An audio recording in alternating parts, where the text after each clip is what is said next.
नमस्कार। जगत गुरु भगवान श्री कृष्ण जी के चरणों में कृतज्ञता पूर्वक वंदन करता हूँ। सनातन संस्था एवं हिंदू जनजागृति समिति की ओर से धर्म संवाद के इस विशेष कार्यक्रम में मैं कार्तिक सालुंके आप सभी का हार्दिक स्वागत करता हूँ। बंधुओं, पिछले कुछ दिनों से हम इस धर्म संवाद के कार्यक्रम के माध्यम से धर्म, अध्यात्म ऐसे अलग अलग विषयों पर संवाद कर रहे हैं। आज इस धर्म संवाद के माध्यम से हम ज्योतिष शास्त्र इस विषय पर हम जानकर लेने वाले हैं।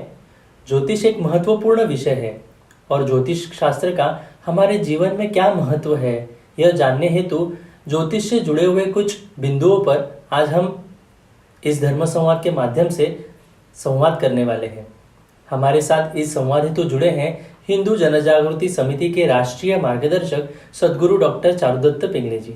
नमस्कार सद्गुरु डॉक्टर पिंगले जी। नमस्कार कार्तिक जी। सद्गुरु डॉक्टर पिंगले जी मूलतः ईएनटी सर्जन हैं और अध्यात्म के अधिकारी संत भी हैं। आपने अनेक ग्रंथों का संकलन भी किया है।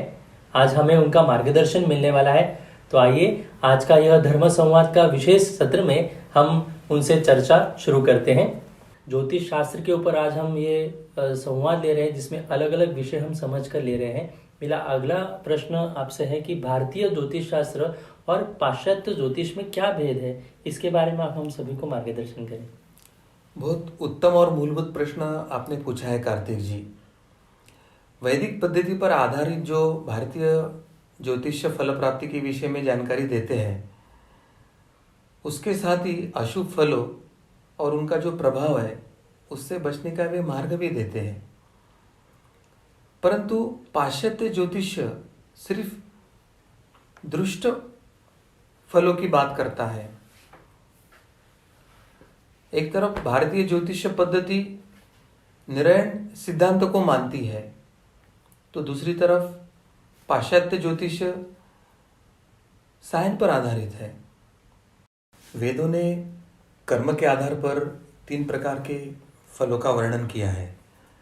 इसे ही अदृष्ट फल कहा गया है। अदृष्ट का मतलब हमारे कर्म तो हुए हैं और उसके फल जो हमने अभी भोगे नहीं है, ऐसे जो फल है उसे अदृष्ट कहा जाता है।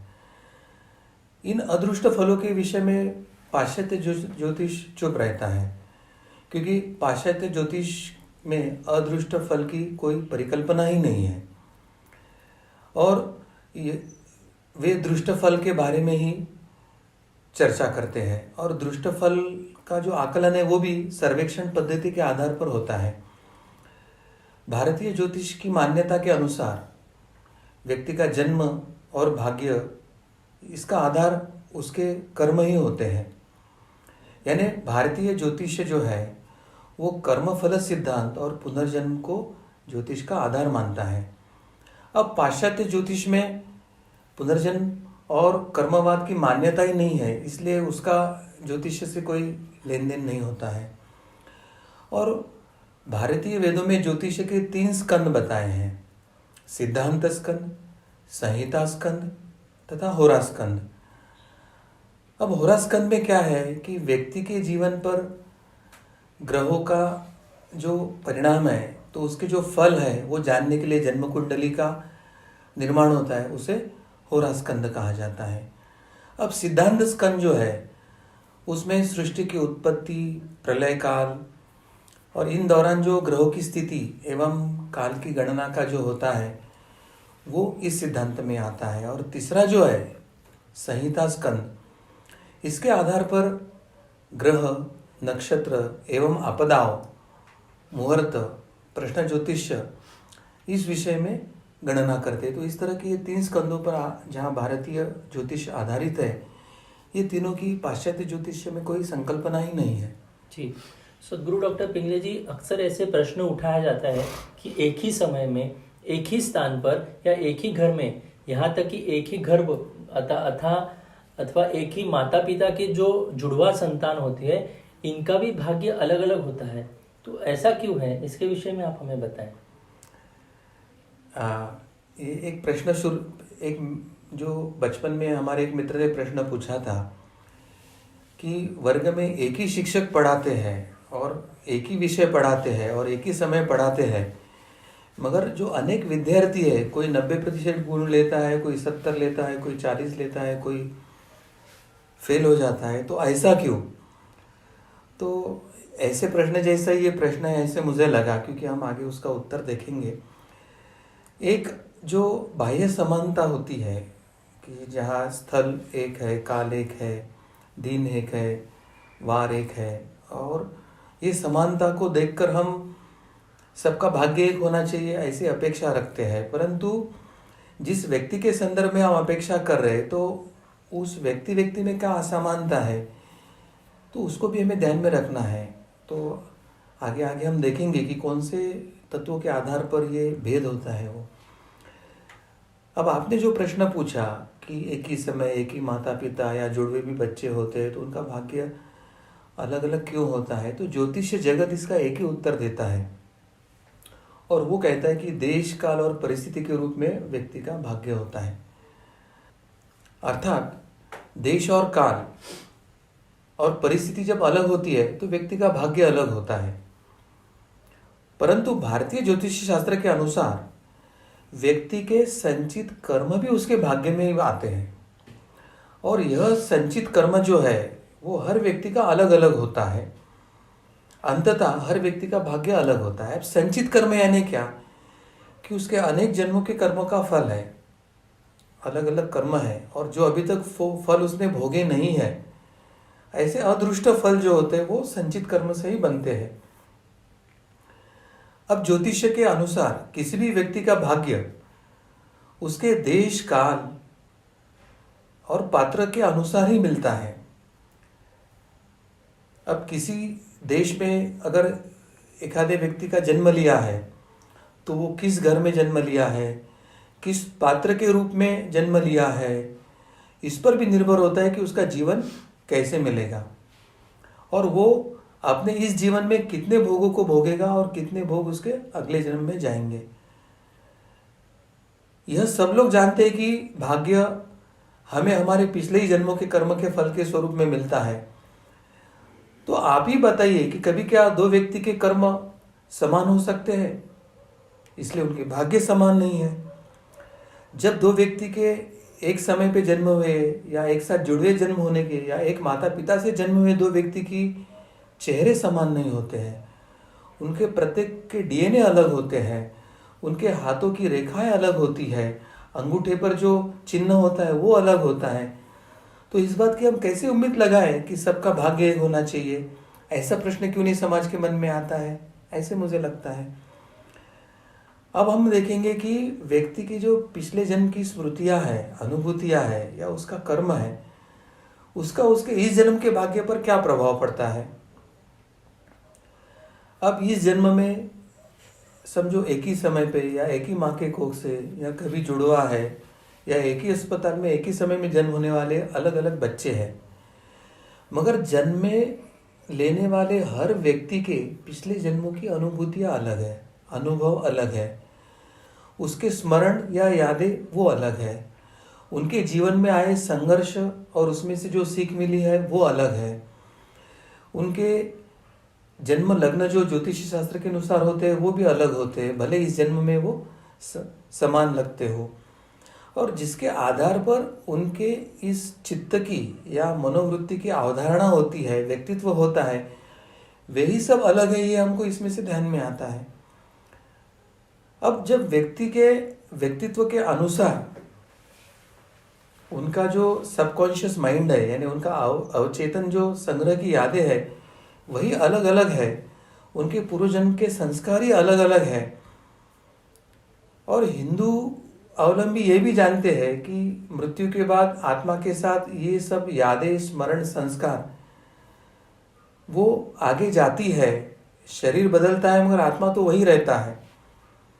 तो व्यक्ति की यादें समाप्त नहीं होती है, तो अगले जन्म में इसी यादों के आधार पर उसके भाग्य और कुछ कर्मों का फल उसे भोगना पड़ता है। इसलिए व्यक्ति के पूर्वजन्म के संस्कार, पूर्वजन्म के स्मरण और यादें, इन सब का इस जन्म में भी परिणाम होने के कारण एक साथ अगर जन्म भी हुआ तो भी उनका भाग्य समान नहीं होता है। अगर हम ये समझते हैं कि आत्मा जब मृत्यु के बाद आगे जाती है और उसके यादें वगैरह कुछ लेके नहीं जाती, अगर वो समाप्त हो जाती है तो उन्हें ना तो अपने पितरों का स्मरण होना चाहिए, ना तो अपने कुल की याद आना चाहिए। भूत प्रेतों की भी याद या स्मरण नहीं होना चाहिए, और वह प्रतिक्रिया जो है वो अलग अलग हम नहीं कर सकते हैं। अगर कोई गुरु या साधु महात्मा अपने शरीर छूटने पर अगर ये स्मरण नहीं लेके जाते हैं तो वो भी शिष्यों को मार्गदर्शन नहीं करना चाहिए। या कहीं कहीं कुछ बच्चे अपने पूर्वजन्म की यादें जो बताते हैं वो भी उन्हें बताते नहीं आना चाहिए। मगर गुरु और साधु महात्मा अपने शिष्यों को मृत्यु के बाद भी मार्गदर्शन करते हैं। बहुत से बच्चों को अपने पूर्वजन्म की वो कुछ बातें बताते हैं। इसी का अर्थ है कि मृत्यु के बाद भी आत्मा के साथ यादें या हमारी जो स्मृतियां हैं वो अगले प्रवास में जाती है, सुरक्षित रहती है, और अगले जन्म में वो पुनर्जीवित होके उस व्यक्ति के यहाँ व्यक्तिमत्व के स्वरूप में कार्यरत रहती है। अब ये कैसे समझ में आएगा कि भाई हमारी पूर्व यादें कैसे कार्यरत होती है, पूर्व स्मृति कैसे कार्यान्वित होती है, तो उसके कुछ उदाहरण आपको बताना चाहूँगा। कभी कभी व्यक्ति को कोई स्वप्न दिखता है या किसी स्थान अथवा दृश्य दिखता है तो उस व्यक्ति को आभास होता है कि ये जो मैं सपने में देख रहा हूँ यहाँ पे मैं पहले कभी तो आ चुका हूँ, या ये मैंने पहले कभी तो अनुभव कर चुका हूँ। तो इसका कारण होता है कि उसकी पूर्व स्मृति में वो होने के कारण उसे ऐसे लगता है। वो हो सकता है पूर्व जन्म का हो, यानी वो जगह प्रत्यक्ष नहीं गया था मगर स्वप्न में देखने के बाद उसे लगा कि मैं वहाँ गया था। ये पूर्व स्मृति के कारण हुआ। यह पूर्व जन्म की यादें जो उसके चित्त में सुरक्षित है उसी के कारण उसे यह अनुभव होता है। और जब व्यक्ति जन्म लेता है तो भले ही उसकी लग्न या ग्रह स्थिति समान हो, किंतु उसकी जो पूर्व जन्म की यादें हैं, अवचेतना की जो यादें हैं, वो अलग अलग होने के कारण इस जीवन में उसके लिए जो रिस्पॉन्स होता है, प्रतिक्रिया होती है, वो अलग अलग होती है। अब ये सब यादों का उस व्यक्ति पर क्या परिणाम होता है ये हम समझ लेंगे। पूर्व स्मृति या यादें या ज्ञान या संस्कार है, इसके कारण उस व्यक्ति की निर्णय क्षमता, उस व्यक्ति की सोचने की दिशा, उस व्यक्ति का व्यक्तिमत्व, उसकी अनुभूतियाँ, ये दूसरे जो उसी समय जन्म लिए हुए, उसी तारीख पर जन्म लिए हुए, उसी अस्पताल में जन्म लिए है, या एक साथ अगर जुड़वा पैदा होते हैं तो ऐसे समान बच्चों में अलग अलग ही होती है, वो समान नहीं होती है। और इसलिए भलाई उनकी सब परिस्थिति समान हो, परंतु सबका विकास अलग अलग होता है और उसके कारण उनका भाग्य भी अलग दिखाई देता है। समान अवसर पर कोई अधिक विकास कर जाता है तो कोई कम विकास करता है, क्योंकि उनकी अवचेतना में यानी उनके चित्त में, अंतर्मन में जो ज्ञान है वो भिन्न भिन्न होता है। जैसे मैंने पहले एक उदाहरण लिया था कि शिक्षक तो एक ही है, एक ही विषय सिखा रहे, एक ही समय सिखा रहे, मगर सामने जो अलग अलग क्षमता के विद्यार्थी बैठे हैं वो अपने अपने संस्कार, ग्रहण क्षमता, अध्ययन की दृष्टि, एकाग्रता के आधार पर वो विषय ग्रहण करते हैं। और एक व्यक्ति 90% लेके पहले क्रमांक लेता है तो दूसरा 9 अंक लेके वो उसमें विफल भी होता है। तो इसी तरह से हर व्यक्ति का भाग्य जो है वो उसके पूर्व संचित कर्म, स्मृति, संस्कारों पर भी होने के कारण भला ही वो एक समय एक जगह जन्म लिया तो भी हर व्यक्ति का भाग्य अलग अलग होता है। ये ज्योतिष शास्त्र सिद्धांत है। सदगुरु डॉक्टर पिंगले जी, एक ही समय में अलग परिवारों में जन्मे जो व्यक्ति होते हैं तो उनके भाग्य कैसे होते हैं, इसके बारे में भी आप हमें बताएं। एक ही समय में समान परिस्थिति में किंतु अलग परिवारों में जन्मे व्यक्तियों का भाग्य निश्चित रूप से अलग अलग ही होगा, क्योंकि यहाँ कई बातें कार्यान्वित होती है जो निश्चित बताती है कि भाग्य अलग अलग ही होगा। यानी ऐसे लोगों में जो मैंने अभी बताया था कि उनके चित्त में जो पुरानी यादें हैं, संस्कार है, ज्ञान है, अनुभव है, वो अलग अलग ही होती है। उसके बाद घर परिवार अलग है, माता पिता अलग है, तो उन पर कार्य जो शक्तियाँ है वो अलग है, उनकी ऊर्जा की स्थिति है वो अलग है। जन्म लेने वाले बच्चे हैं, उनके आनुवंशिक गुणों के साथ जन्म के बाद जो उनके प्रगति या विकास के लिए जो वातावरण मिला वो भी उसको प्रभावित करता है। माता पिता हो, दादा दादी हो या परिजनों के कर्मानुसार परिवार का वातावरण सकारात्मक अथवा नकारात्मक ऊर्जाएं वहाँ कार्यान्वित होती है, अथवा अनेक शक्तियाँ वो परिवार या कुल से जुड़ी होती है।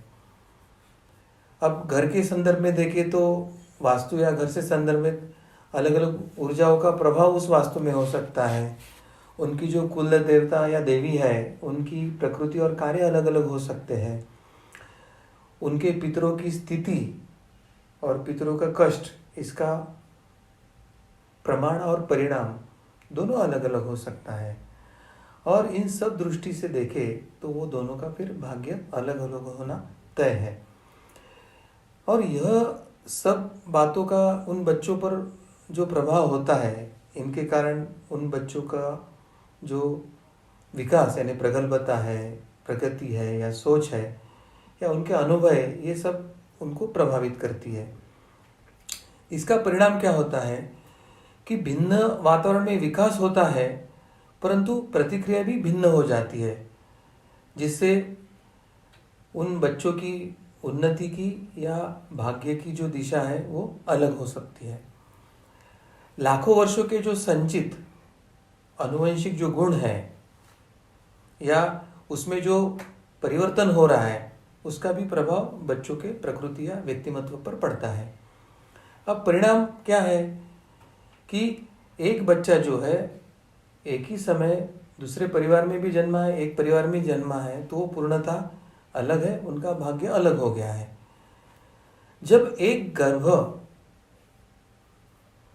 गर्भ में समान समय में बच्चों और अलग परिवारों के समान परिस्थिति और समान बच्चे में इतना अंतर आ जाता है, तो अलग अलग परिस्थिति, अलग अलग पारिवारिक स्तर में एक ही समय जन्म लिए हुए बच्चों में कितना अंतर आएगा, यह आप समझ सकते हैं।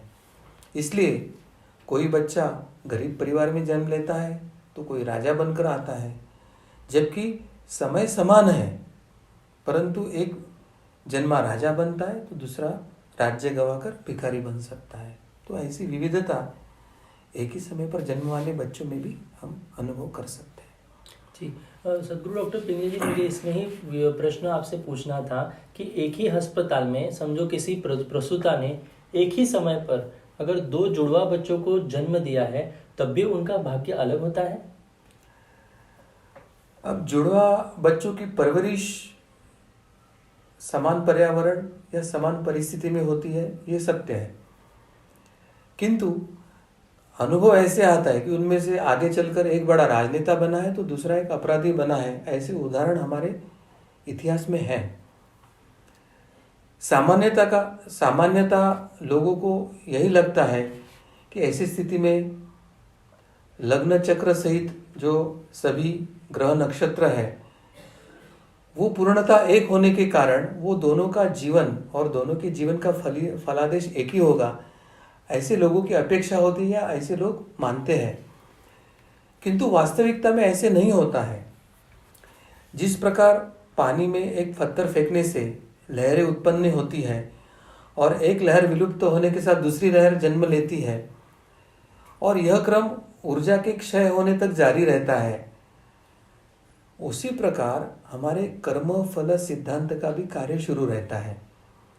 जन्म लेने वाले बच्चों के जो संचित कर्मों के कारण यानी अनेक पूर्व जन्मों का जो कर्मों का लेखा जोखा वो लेके आया है और उसमें से इस जन्म में उसको जो भोगना है उसके कारण उसका भाग्य प्रभावित होता है।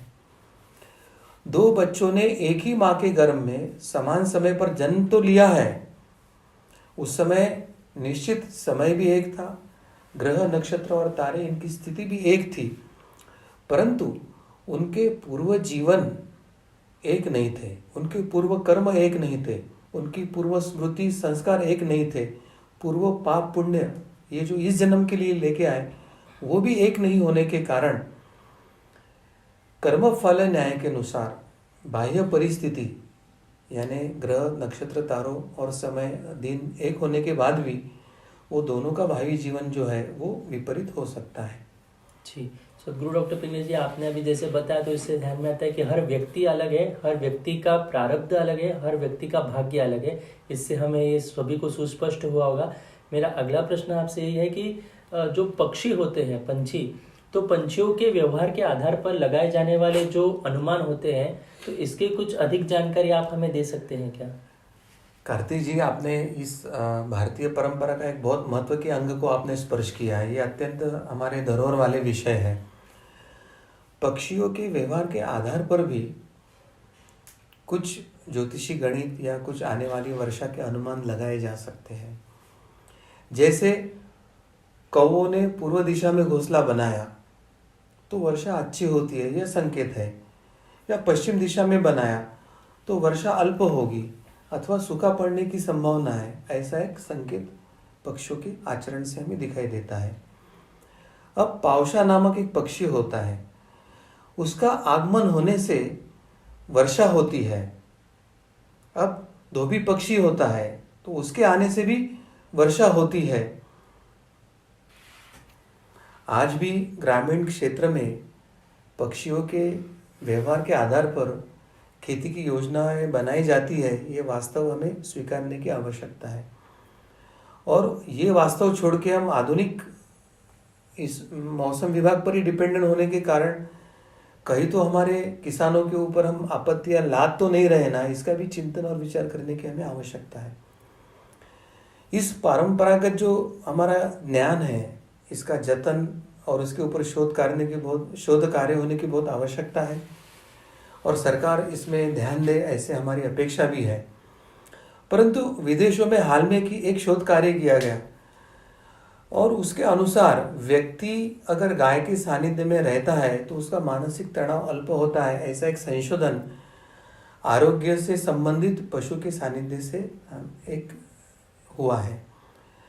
और आज विदेशों में कई लोग पैसे देकर गोमाता के सानिध्य में कुछ घंटे व्यतीत कर रहे हैं और जिसे अमेरिका जैसे देशों में काऊ कडलिंग इस नाम से सम्मानपूर्वक जाना जाता है, जिसको अभी उन्होंने ग्लोरीफाई किया है। किंतु यह जो बात है वो भारत में प्राचीन काल से चलती आई है। भारत में पहले लगभग हर घर में न्यूनतम 1-2 गाय हुआ करती थी और भारत में जो प्रथाएं, परंपराएं, जो प्राचीन ज्ञान है और प्रकृति के संबंध में जो अध्ययन था, वह कितना वैज्ञानिक था, वह कितना लोकोपयोगी था।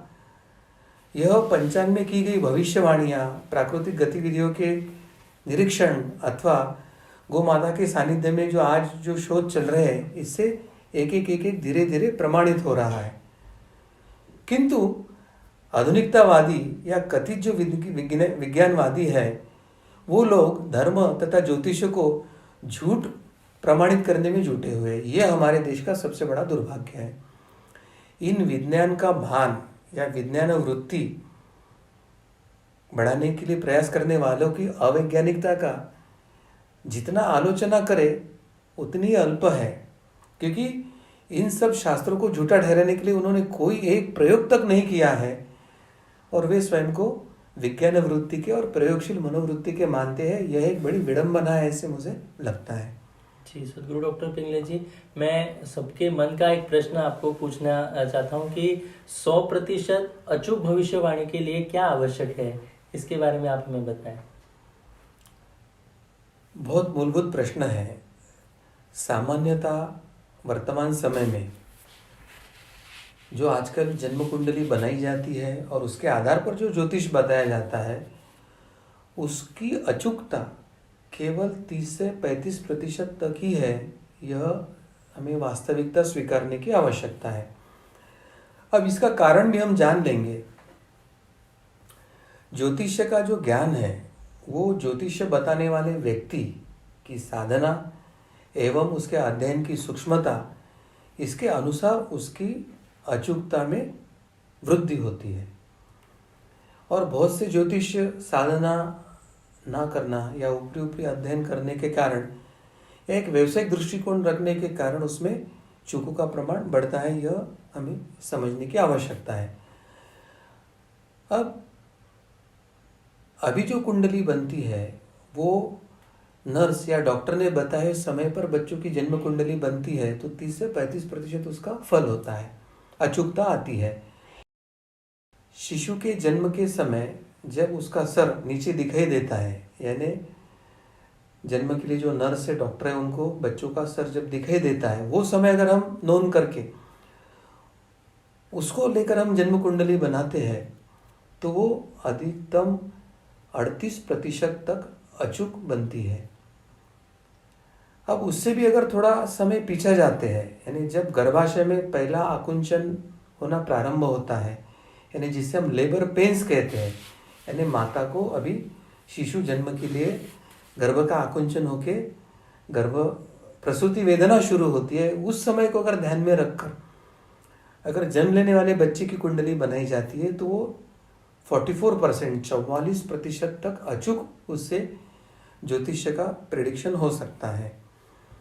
और आगे और अगर हम समय के पीछे जाने का प्रयास करते हैं तो जब माँ को बच्चे का गर्भ में जो हलचल है उसका अनुभव पहली बार जब होता है, अगर वो माँ वो समय का नोंद करती है और उस समय बच्चे की जन्म कुंडली बनाई जाती है तो वो 47 से 48% तक अचूक होती है। ऐसे उसमें अनेक चरण आते हैं, मगर सबसे महत्व का है कि जिस क्षण स्त्री जो बीज है वो फलित होता है, यानी पति पत्नी के समागम, जिस समागम में स्त्री बीज फलित होता है, अगर वो क्षण यदि स्त्री को स्मरण होता है और उस समय को लेकर अगर जन्म कुंडली बनती है तो वो 100% अचूक बनती है। किंतु सर्वसामान्य जो अभी वर्तमान में महिला है उनको ये कैसे समझ में आए, क्योंकि हमारे शरीरों में करोड़ों कोशिकाएं हैं, उसमें से एक कोशिका में क्या हुआ यह हमें ज्ञात नहीं हो सकता है वर्तमान स्थिति में। तो फिर ये किसको समझता था या किसको समझ में आ सकता है? तो जो महिला स्वयं संतपद के स्तर के हैं उन्हें ये समझ आ सकता है। और अर्थात प्राचीन काल में जो हमारे ऋषि मुनियों की जो पत्नियां होती थी उन्हें किस समागम में गर्भधारणा हुई है यह उसी क्षण समझ में आता था और उस समय उनका ज्योतिष्य देखा जाता था और उसके कारण उस समय की अचूकता 100% थी। और इसलिए संभव है तो जितना अचूक भविष्य लेना है तो उसके लिए अभी जो इस प्रकार मैंने समय का सारणी दिया तो उस समय की नोंद करके अगर हम ज्योतिष की कुंडली बना सकते हैं तो अपने भविष्य बताने में हम अचूकता बढ़ा सकते हैं। जी, मेरा अगला प्रश्न आपसे ये है कि भविष्य के लिए हाथ की ही रेखाएं क्यों देखी जाती है? इसका कोई विशेष कारण है क्या? इसके बारे में आप हमें बताएं। सबसे पहले तो हमें ये जानने की आवश्यकता है कि हाथ और पैरों की जो रेखाएं है उसका जो संबंध होता है वो जन्म लेने वाले व्यक्ति के पूर्व कर्मों से होता है और इसलिए हाथ और पांव की रेखाओं को कर्म रेखा ही कहा गया है। अब कर्म करने से इन रेखाओं में सूक्ष्म परिवर्तन भी होता है, यह भी ध्यान में लेने की आवश्यकता है। और सूक्ष्म परिवर्तन होने के पश्चात धीरे धीरे वो स्थूल में भी दिखाई देता है, यह भी समझने की आवश्यकता है। और इसलिए व्यक्ति के पांव के तलवे तथा हथेलियों की रेखाओं में विविध प्रकार का निरंतर परिवर्तन होते रहता है। अब हमारे कर्मों का जो संबंध है वो हाथों से अधिक और पैरों से अल्प होता है। इसी कारण प्राय हाथ की ही रेखा को देखकर भविष्य बताया जाता है और इसे ही यह एक भविष्य का एक वैशिष्ट्यपूर्ण प्रकार है। जी, जो सदगुरु डॉक्टर पिंगले जी, ज्योतिष शास्त्र में हस्त परीक्षा के लिए कौन से नियम बनाए हैं क्या? इसके बारे में आप हमें जानकारी दें। हाँ, हस्त परीक्षा यानी हाथ देखकर ज्योतिष देखना, ये पहले हम जान लेंगे। हस्ती परीक्षा के लिए कुछ बंधन या कुछ दिशा दर्शन ज्योतिष शास्त्र ने दिया है, वो भी हम एक एक करके देखेंगे। पहले तो ज्योतिष शास्त्र यह कहता है कि प्रातः काल शौच स्नान इत्यादि करने के बाद देव पूजा करने के उपरांत ही हाथ में श्रीफल यानी नारियल लेना है, या उस समय कोई ऋतु फल है तो उस ऋतु में जो फल उपजते हैं वो फल, कुछ मिष्टान्न यानी मीठे पदार्थ, पुष्प एवं दक्षिणा लेकर हस्त परीक्षा यानी हाथ देखने की सेवा में हम उपस्थित होना चाहिए, ऐसा पहला संकेत दिया है। अब दूसरा संकेत दिया है कि पुरुषों का दायां हाथ देखे और स्त्री का बायां हाथ देखे उनका भविष्य कथन हेतु। अब वर्तमान जीवन की जो जानकारियां है वो दायां हाथ से प्राप्त होती है, तथा पूर्व जन्मों के जो कुछ कर्मफल है या हम जो भाग्य लेके आए हैं जिसे हम प्रारब्ध कहते हैं, उस विषय की जानकारी बाएं हाथ की रेखाओं से प्राप्त होती है, ऐसी सामान्यतः नियम है। स्त्रियों के विषय में ये नियम विपरीत लागू होता है।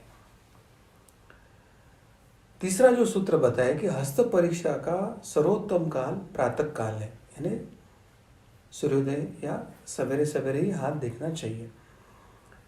अब कब ना देखे तो इसके बारे में ज्योतिष शास्त्र बताता है कि ग्रहण के समय ना देखे, शमशान में ना देखे, आप किसी राह पर मार्ग पर चल रहे हो तो रास्ते में रुक के किसी का हाथ ना देखे, या भीड़ भाड़ में किसी का हाथ ना देखे। और यह भी आगे बताया है कि हाथ दिखाने वाले के अतिरिक्त वहां यदि अन्य कोई तीसरा व्यक्ति भी उपस्थित हो तो उस समय भी हाथ ना देखे। और सबसे महत्व का है कि जल्दबाजी में हाथ देखना वर्जित ही बताया है। तो हस्त परीक्षण के लिए ज्योतिष को ऐसे कुछ महत्व के बंधन या दिशा दर्शन ज्योतिष शास्त्र ने दिया है। अगर इसका पालन करते हैं तो इसके कारण भविष्य में अचूकता भी आती है और उसका फल भी योग्य मिलता है। धन्यवाद सद्गुरु डॉक्टर पिंगले जी। इस धर्म संवाद के माध्यम से ज्योतिष शास्त्र से संबंधित अनेक प्रश्नों के उत्तर एवं शंकाओं का समाधान आपने हमारा किया है, इसलिए हम सभी आपके प्रति बहुत बहुत कृतज्ञ हैं। इसी के साथ आज के धर्म संवाद को अभी हम यहाँ पर समाप्त करते हैं। इस धर्म संवाद सुनते समय यदि आपके मन में कोई शंका निर्माण हुई हो तो आप अपने चैट बॉक्स पे अवश्य दे सकते हैं। आपके कोई सुझाव हो तो वो भी आप हमें अवश्य दे सकते हैं। आपके सुझाव हमारे लिए अत्यंत महत्वपूर्ण होंगे। आपके मन में जो भी शंका निर्माण होती है तो उनकी शंकाओं का समाधान करने का हम आने वाले धर्म संवाद में अवश्य प्रयास भी करेंगे। आप अवश्य ये जो देख रहे हैं इसको शेयर कीजिए, अनेक लोगों तक ये जानकारी पहुंचाने का प्रयास कीजिए। आप ये कार्यक्रम अगर फेसबुक के माध्यम से देख रहे हो तो फेसबुक के माध्यम से हिंदू अधिवेशन यह पेज आप लाइक कर सकते हैं। साथ ही यूट्यूब के माध्यम से जो हमारे दर्शक देख रहे हैं वो यूट्यूब चैनल को सब्सक्राइब कर सकते हैं, ताकि आने वाले समय में जो भी हमारे वीडियोस होंगे वो आप देख पाएंगे, इसकी जानकारी आपको अवश्य मिलेगी। भगवान श्री कृष्ण जी की असीम कृपा से आज का यह विशेष धर्म संवाद यहीं पर संपन्न हुआ, ऐसे मैं घोषित करता हूँ। नमस्कार।